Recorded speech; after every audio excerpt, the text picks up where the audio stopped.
जगह और जाना है, इसलिए मैं सिर्फ 5 मिनट में 2 अहम बातें आपके सामने रखूंगा।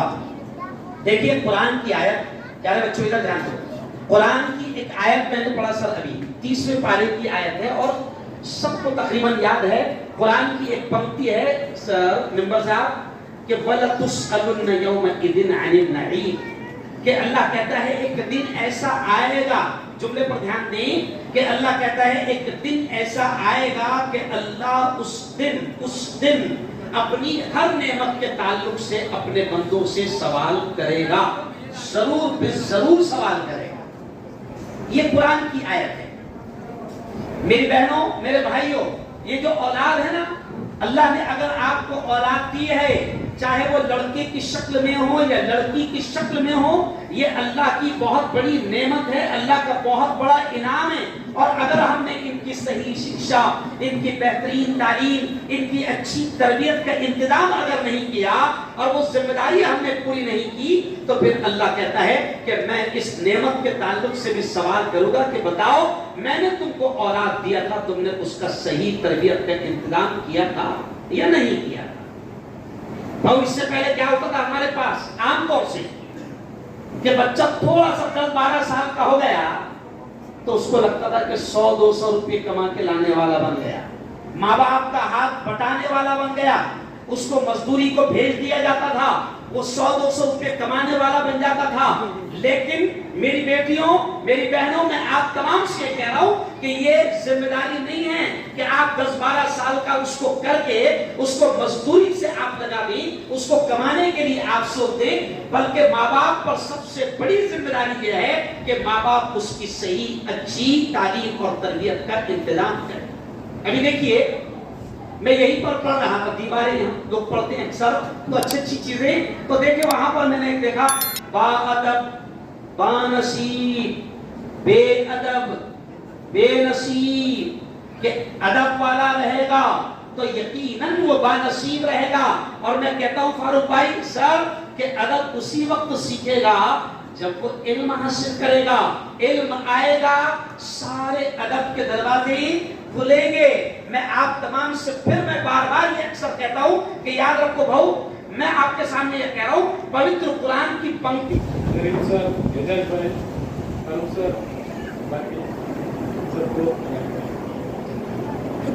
मैं पहली बार खड़ा हूँ स्टेज पर, बात नहीं करता ज्यादा,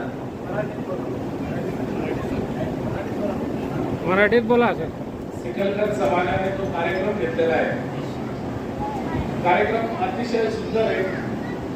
मला आमंत्रित केलं होतं, मला इतकं आवडलं त्यांनी लहान मुलांना जे 10वी-12वी चांगल्या मार्गाने उत्तीर्ण झालेले होते त्यांच्या कार्यक्रमाने तुम्ही या, मला खूप अभिमान आहे की एक छोटा समाज असे कार्यक्रम घेऊ शकतो। म्हणजे खूप हिंमतीने त्यांनी हा कार्यक्रम केलेला आहे, त्याबद्दल मी त्यांचा खूप आभारी आहे। आणि मुलांना पुढच्या शुभेच्छा देतो की त्यांनी पुढे अजून जास्तीत जास्त मुलांनी या सेवेचा लाभ घ्यावा आणि जास्तीत जास्त मुलांनी जास्त मार्क मिळवून त्यांना सिकलगढ़ जमात बहुउद्देशीय संस्था के इस प्रोग्राम के सत्र अलहाज डॉक्टर करीम साला साहब, डाइस पर बैठे रिस्पेक्टेड पर्सनैलिटी एजाज मलिक साहब, कुंदन काड़े साहब, मेरे हमवतन भाई सालू मुस्तफाबादी साहब, शेख सर, सामने बैठे माए बहनें और दोस्तों बुजुर्ग, मुफ्ती साहब की तकारीर के बाद ऐसी कोई बात नहीं रही कि मैं बोल सकूँ, और उसके बाद सदारत की कलमात भी बाकी है। अल्हम्दुलिल्लाह जो 2 शख्सियत है वो इल्म के बारे में और एजुकेशन के बारे में जो कुछ बोल सकती है वो मुझ जैसा आदमी नहीं बोल सकता। इसलिए मैं इतना ही कहूँगा कि सिकलगढ़ बिरादरी ने जो छोटे बच्चों के लिए और 10वीं-12वीं के बच्चों के लिए जो प्रोग्राम रखा है, वाकई में वो एक एप्रिसिएशन का प्रोग्राम रहता है, उससे बच्चों को हौसला अफजाई मिलती है और वो आगे बढ़ते हैं। साथ ही उन्होंने जो अपने बुजुर्गों का, जिन्होंने इस प्रोग्राम को स्पॉन्सरशिप किया, उनका भी इस्तेमाल किया। वाकई में ये लोग पीछे से जो अपना बैकबोन रहते हैं उनको वो सामने लाते हैं। इसमें शायद भी उन्होंने किया था, आज भी किया। अल्हम्दुलिल्लाह कुछ चीज़ें निकल कर बिरादरी से हमको भी सीखने को मिलती है। मैं ज़्यादा वक्त ना लेते हुए इतना ही कहूँगा कि प्यारे बच्चों, जो मुफ्ती साहब ने कहा उस पर अमल करो, पढ़ाई की तरफ ख्याल रखो। सिकलगढ़ बिरादरी को इतना प्रॉमिस करूँगा कि जहाँ कहीं आपको हमारे जैसे की ज़रूरत पड़ी नहीं, इंशाल्लाह माल में, जान में, वक्त में, उसमें देने के लिए हम आपके लिए तैयार है। आप सबसे आवश्यक है इंशाल्लाह। अल्लाह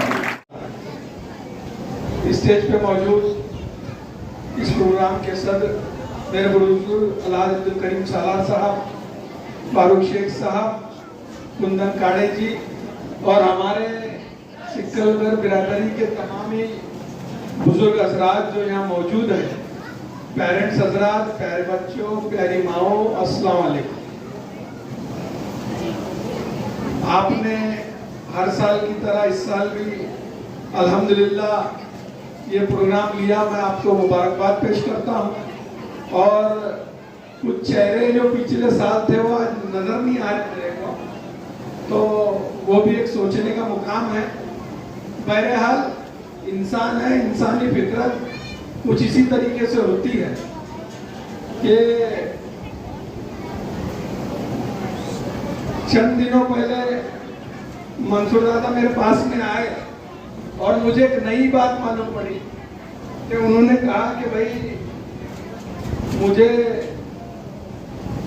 हाजी साहब का मुफ्त दाखिला चाहिए। मतलब भाई क्यों चाहिए, तो बताना तो नहीं चाहिए, पर उन्होंने कहा कि जो मासूमवाड़ी की मस्जिद है उसका प्लॉट हाजी साहब के नाम से, तो अल्लाह ताला मेरे वालिद को गरीब रहमत करे और उनके साथ में और 2 लोग हैं।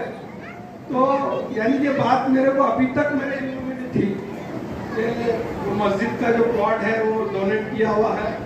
अल्हम्दुलिल्लाह कभी भी आइए, आपको जो डॉक्यूमेंट लगेंगे, जहाँ सिग्नेचर लगेंगे, इंशाल्लाह हम देने के लिए तैयार है।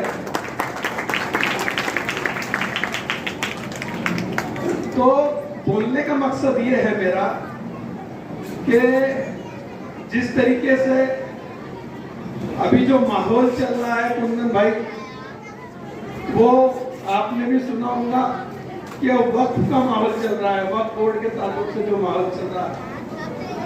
तो वक्फ जो चीज होती है वो अल्लाह की राह में दे दी भी जाती है, ईश्वर की के लिए, उसकी रजा के लिए भेंट कर दी जाती है। तो ये जो कानून लाया गया है, इसमें जो है ये कोई हिंदू मुसलमान का मैटर नहीं है। इसमें बाबा साहब अम्बेडकर का जो घटना आर्टिकल 14, आर्टिकल 21, आर्टिकल 25 और आर्टिकल 26 बी और डी का उल्लंघन है। तो ये जो चीज वक्त कर दी जाती है, उसका आने वाली नस्ल जो है उसका फायदा उठाते रहते हैं। जो मूल उसका मालक रहता है वो उसका दावेदार नहीं रहता, उसका मालिक जो है वो ईश्वर हो जाएगा रहता है। तो जिस तरीके से आपकी बिरादरी ने, आपके बुजुर्गों ने जो चीज खड़ा की हुई है, उसी की बदौलत आप यहाँ मौजूद है। जो मौजूद है वो भी और जो गैर मौजूद है वो भी, उन्हीं की बदौलत है आप लोग। और जो मेरी माए बैठी, जो बच्चे बैठे, आप लोग यहाँ जो 1 नंबर आया, 2 नंबर आया और जो फील्ड में आपने महारत हासिल की, जो बुजुर्गों ने आपके प्लेटफॉर्म बनाया, उसी की बदौलत आप यहाँ पे आज मौजूद है। ये बात अपने जहन नशीन करना चाहिए, जहन नशीन करना चाहिए। अगर आप थोड़ा बहुत पढ़ लिख लेते हैं और आप में अगर ईगो आ जाता है, तो वो अना जो है वो सिर्फ अल्लाह का शिवा है। अल्लाह है। बच्चे किस फील्ड में बेहतर कर सकते हैं, कौन से कोर्सेज उनके लिए मुनासिब है, उनकी महारतें और उनकी कमजोरियां क्या है, इन तमाम का जो डिस्कशन होता है वो करियर गाइडेंस में होता है। बच्चे क्या डॉक्टर बनना चाहते हैं, क्या इंजीनियर बनना चाहते हैं, क्या उनको हिसाब पसंद है, क्या वो लोगों की मदद करने का शौक रखते हैं, इसके लिए करियर गाइडेंस की नीड है, इसकी जरूरत है।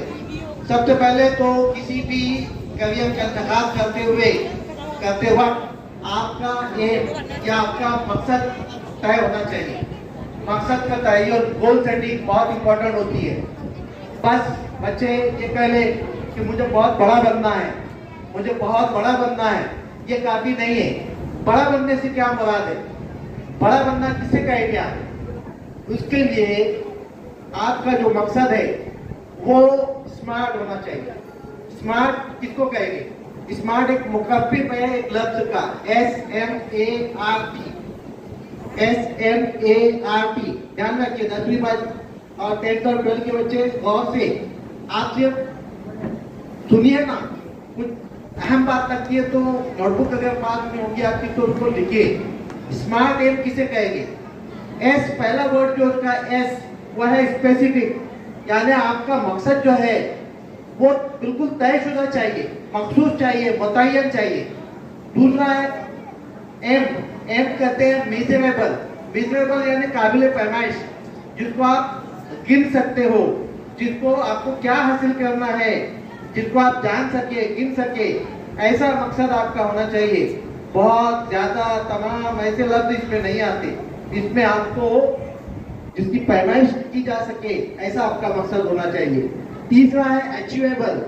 अचीवेबल कहेंगे काबिल हुसूल को, जो हासिल किया जा सके, ऐसा आपका मकसद होना चाहिए। काबिल हुसूल मकसद होना चाहिए। मैं पूरे दुनिया के रंज गम दूर कर दूंगा, ये काबिल हुसूल बात नहीं है। आप 5, 7, 10 लोगों के रंज गम को, दुख दर्द को दूर कर सकते हो। पूरी दुनिया का ये काबिल हुसूल नहीं है, ऐसा मकसद नहीं होना चाहिए। जो आपकी रिच में हो, जो आपके लिए अचीवेबल हो, ऐसा आपका मकसद होना चाहिए। दूसरा यह है कि चौथा लफ्ज है स्मार्ट का आप, काबिल अमल, यानी जिस पर एक्शन ली जा सके, जो काबिल अमल हो, रियलिस्टिक हो, रिलायबल हो। मिसाल के तौर पर 2 महीनों की मेहनत करके मैं बेस्ट क्रिकेटर बन जाऊंगा, मुमकिन नहीं है। उसके लिए सालों की मेहनत लगती है। तो आपका एम, आपका गोल आप रियलिस्टिक रखिए। इसी तरह से टाइम बाउंड, स्मार्ट का जो लास्ट वर्ड है T for time bound. Time bound यानी उसमें वक्त की कैद हो, मैं 5 साल में डॉक्टर बन जाऊंगा, 4 साल में डॉक्टर बन जाऊंगा, टाइम लिमिटेशन हो। तो आपका करियर जो है वो ये 4 अल्फाज पे SMART, इसको आपको ध्यान में रखना है। करियर के ताल्लुक से 3 बातें बहुत अहम होती है। एक है पसंद, आपका इंटरेस्ट, दूसरा है आपकी सलाहियत, आपकी एबिलिटी, और तीसरी बात है मौका, अपॉर्चुनिटी। ये तीनों चीजें आपकी नहीं है तो सही करियर का इंतखाब नहीं होगा। आपके पास सलाहियत भी होनी चाहिए, आपको वो कोर्स पसंद भी आना चाहिए, और आपके पास मौके भी चाहिए।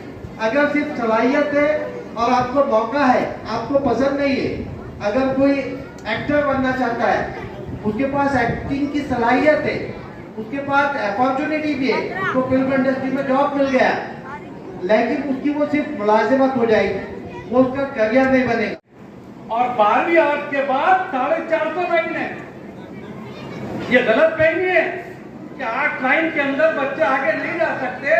आप उसको गौर से पढ़िएगा।